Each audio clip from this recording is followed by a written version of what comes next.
Si Phil ay isang estudyanteng bumabagsak sa isang prestihiyosong akademya ng mahika, ngunit dahil wala siyang kahit anong uri ng mahika ay bumabawi siya sa pamamagitan ng paggamit ng espada para talunin ang kanyang mga kalaban. Isang araw sa klase, nagtuturo si Profesor Edward tungkol sa kung paano makakalikha ng apoy gamit ang mga catalyst at kaunting mahika. Sa lahat ng estudyante sa klase na maaari niyang tawagin ay pinili niya si Phil para ipakita ang eksperimento, kahit alam niyang hindi ito marunong gumamit ng mahika. Ginawa niya ito dahil isa siyang may mataas na rate sa pagiging bully, pero wala nang magawa si Phil kundi sundin ang utos kaya lumapit siya sa harap ng klase at sinimulan ang pagsubok sa spell, ngunit walang nangyari kaya't mabilis siyang pinagtawanan ng buong klase dahil sa kanyang paulit-ulit na pagkabigo.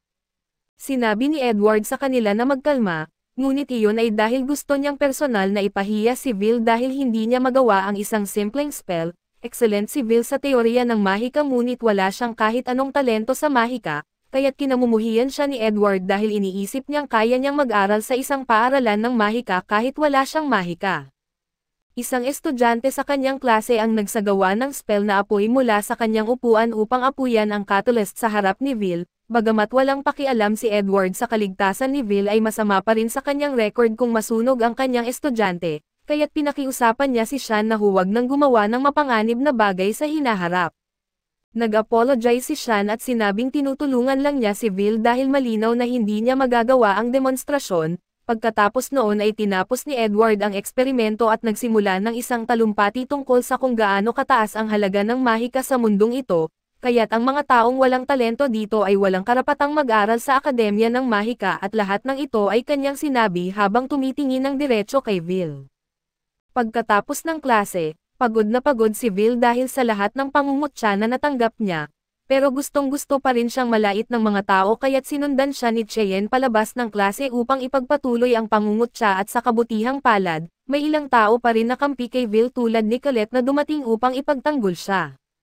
Tinanong ni Cheyenne kung bakit ipinagtatanggol ni Colette si Phil gayong isa siyang honor student at si Phil ay kalahating puntos na lang mula sa pag-drop out ng paaralan, ngunit sinabi ni Colette na hindi iyon mahalaga dahil si Phil ang pinakamabait na tao na nakilala niya at mas masipag siya kaysa sa kanilang lahat.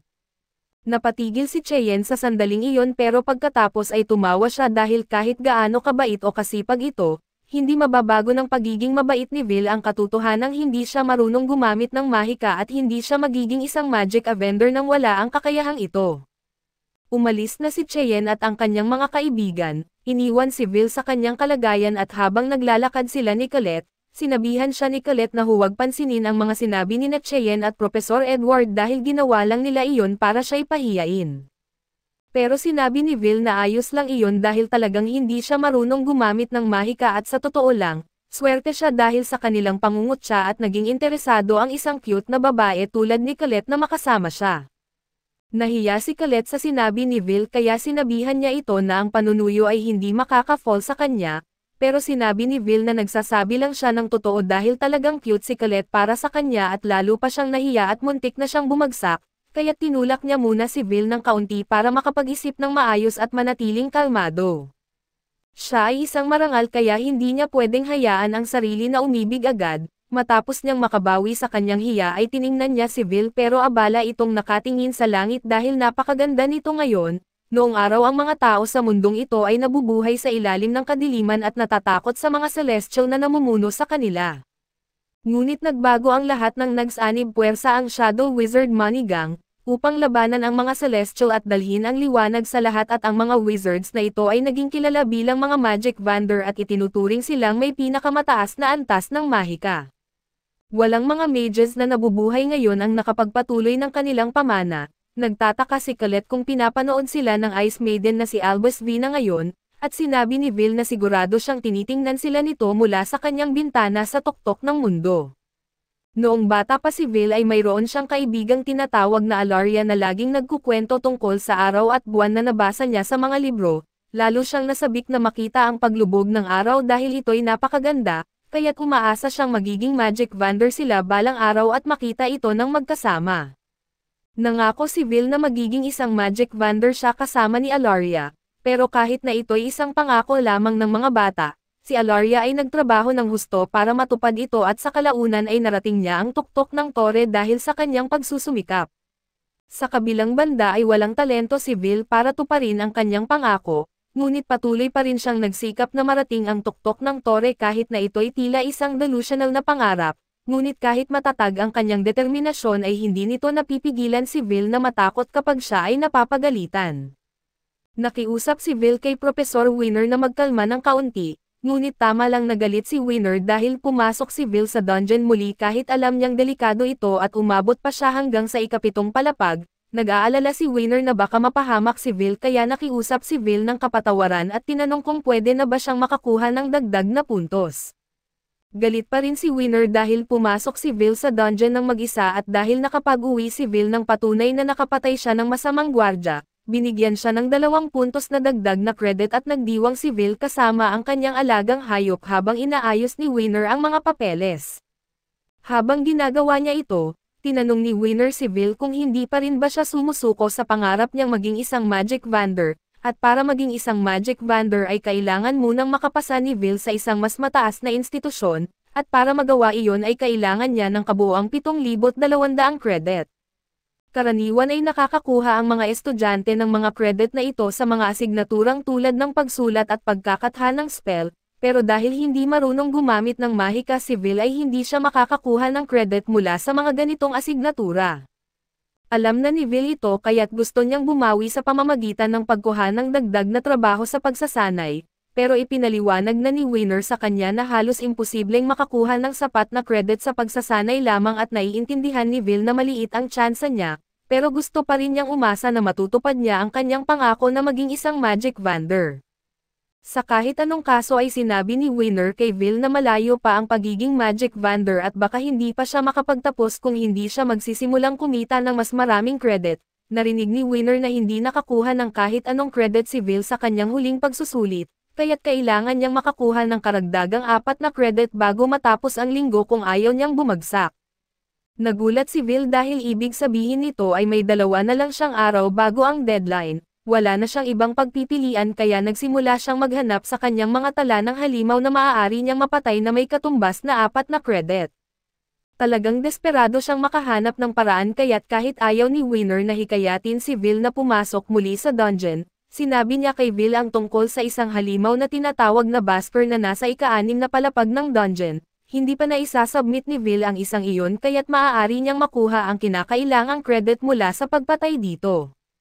Tumakbo si Vil papunta kay Winner upang yakapin siya bilang pasasalamat sa lahat ng tulong na ibinigay niya, pero sinabi ni Winner na huwag siyang masyadong close dahil baka maapektuhan ang kanyang trabaho at sa kasamaang palad. Si Cheyenne ay nasa labas ng opisina ni Winner at narinig ang buong pag-uusap kaya alam niyang balak ni Vil na pumasok sa dungeon upang patayin ang halimaw.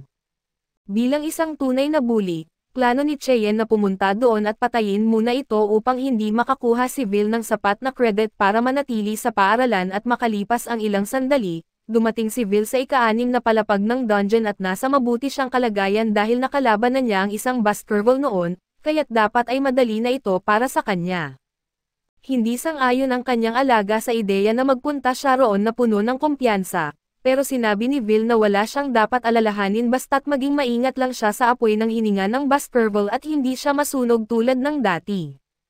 Upang mahanap ang Baskerville, umaasa siya kay Kiki upang maamoy ito at samantala si Cheyenne at ang kanyang mga kaibigan ay nasa kanilang misyon na pigilan si Vil na manatili sa akademya. Pareho ring galit ang kanyang mga kaibigan kay Vil kaya't plano nilang patayin muna ang Baskerville at pagkatapos ay bugbugin si Vil upang magbigay ng mensahe.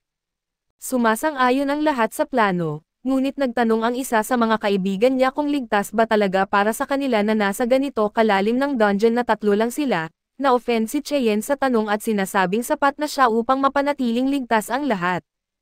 Iniwasan na lamang ng iba ang pagtatalo upang hindi magalit si Cheyenne kaya't nagpatuloy sila sa paglalakad habang patuloy na nag-iisip ng masama si Cheyenne laban kay Vil. Para sa kanya ang isang taong hindi marunong gumamit ng mahika ay hindi dapat nangangahas na magsalita tungkol sa Magic Vanders, kaya't ang mismong presensya ni Vil ay nakakasakit para sa kanya. Nang makarating sila sa kalaliman ng dungeon, humarap si Cheyenne sa kanyang mga kaibigan upang magbigay ng mga tagubilin sa kanilang gagawin, ngunit sa isang iglap ang isa sa kanyang mga kaibigan ay tinamaan ng malakas na suntok kaya't bumagsak siya sa pader at tiyak na hindi na siya makakaligtas.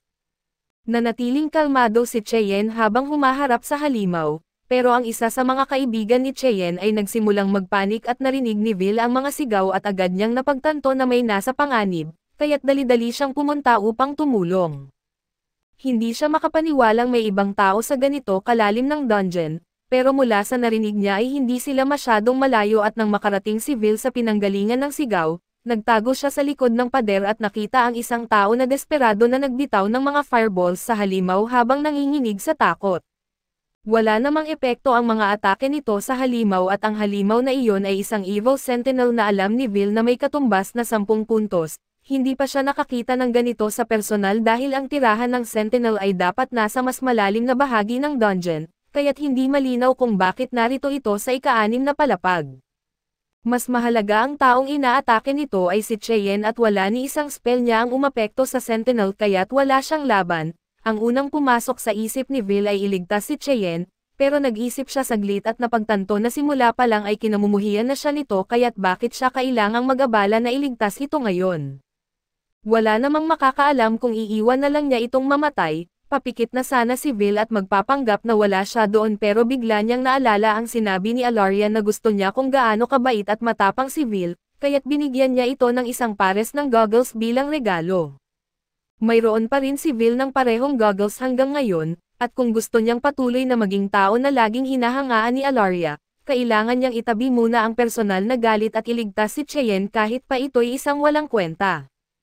Habang papatayin na ng sentinel si Cheyenne, dumating si Vil at hinarang ang atake gamit ang kanyang espada at kasabay nito sa akademya, dumating si Professor Edward sa opisina ni Winner upang sabihin na pumasok si Cheyenne at ang kanyang mga kaibigan sa dungeon nang walang pahintulot.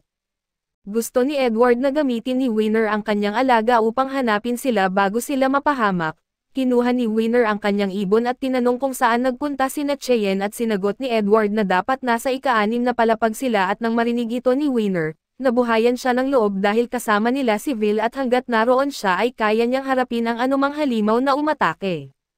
Ginamit niya ang kanyang crystal ball upang ipakita kay Edward ang ginagawa ni Vil ngayon at nakikipaglaban siya sa Sentinel. Sa isang iglap ay natagpas na ni Vil ang isa sa mga daliri nito at nang subukan nitong gumanti, hinarang ni Vil ang atake sa ere at umatras upang lumikha ng espasyo. Muling sumugod si Vil at hindi siya kayang masabayan ng Sentinel kaya't bago pa man nito napagtanto ang nangyayari, nasa ibabaw na ito ni Vil at sinaksak siya sa balikat at di makapaniwala si Cheyenne sa kanyang nakikita dahil hindi niya inakalang magiging ganito kalakas si Vil. Maging si Edward ay napaisip kaya't ipinaliwanag ni Winner na si Vil ay isang kamanghamanghang anomalya, mayroon siyang superhuman na lakas na hindi kayang abutin ng isang mage at may katawan siyang mas matibay pa sa Nokia phone, at hindi ka panipaniwalang tumpak na kakayahan sa pagmamasid na nagbibigay sa kanya ng kakayahang maunawaan ang estratehiya ng kalaban at makabuo ng counter-attack pagkatapos lamang ng isang pag-atake. Habang sinusubukan na atakihin muli ng Sentinel si Vil, perpektong na-predict ni Vil ang atake at nakaiwas dito habang natanggal ang braso ng Sentinel at bagaman hindi siya makagamit ng mahika, higit pa niyang napantayan ito gamit ang kanyang espada. Habang nasasaktan ang Sentinel ay kinuha ni Vil ang espada nito at naghanda na itong tapusin, pinakawalan ng Sentinel ang isang plasma blast bilang huling pagtatangka, pero sa isang malakas na swing mula sa espada ni Vil ay nahati niya ang Sentinel at nakuha ang tagumpay. Pagkatapos ng laban ay nilapitan ni Vil si Cheyenne upang tanungin kung okay lang siya. May hinanakit pa rin si Cheyenne kay Vil pero dahil niligtas ni Vil ang buhay niya ay napipi siya at kahit nakita ni Edward ang buong laban at kung gaano kagaling si Vil, hindi pa rin ito napigilan ang galit niya dahil hindi niya matatanggap na mas malakas ang isang walang mahika kaysa sa mga estudyanteng may mahika. Umalis si Edward sa opisina ni Winner ng galit na galit. Samantalang proud si Winner kay Vil sa pagligtas kay Cheyenne at nagagalit pa rin siya dahil inilagay ni Vil ang sarili sa panganib at gayunpaman, dahil muling nagtagumpay si Vil sa pagpatay sa halimaw ay binigyan siya ni Winner ng 10 puntos para sa pagpatay sa Sentinel. Kaso dito muna matatapos ang recap natin sa bagong anime na ito, salamat sa inyong panonood hanggang sa muli.